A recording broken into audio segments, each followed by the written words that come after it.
कोई अचानक मर जाता है, किसी की अचानक जॉब छूट जाती है, किसी को अचानक कोई बहुत बड़ी बीमारी हो जाती है, क्या ये सब कुछ वो कर रहा है?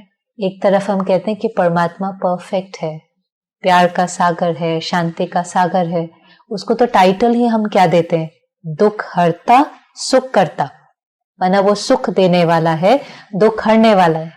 सिमर सिमर सुख पाओ, माना जितना उसको याद करेंगे, पल पल याद करेंगे तो सुख मिलेगा।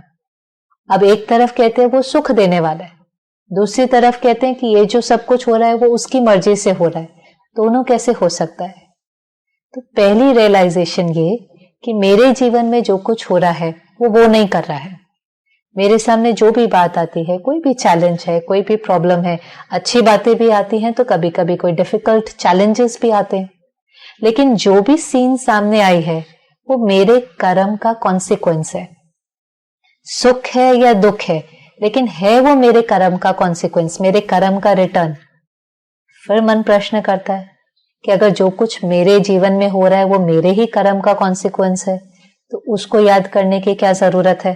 फिर हम अपने कर्म ही ठीक कर लें। तो यहां फिर ये समझना जरूरी है कि वो हमें सत्य कर्म क्या है उसकी समझ देता है। आजकल के समय तो हमें यह भी पता नहीं चलता कि राइट कर्म क्या है। गलत कर्म भी बहुत नॉर्मल हो गए, लोग जस्टिफाई कर देते हैं। अब गुस्सा करना वैसे मेरी बैटरी को डिप्लीट करता है, पर हम कहते हैं जी इसके बिना तो काम ही नहीं होता है। हम सबको पता है कि झूठ बोलना गलत है, पर हम कहते हैं थोड़ा थोड़ा तो बोलना ही पड़ता है। तो स्ट्रेस, एंगर, झूठ बोलना, ये सारी चीजें जो सोल पावर को डिप्लीट कर रही थी, हमने इसको नॉर्मल कह दिया।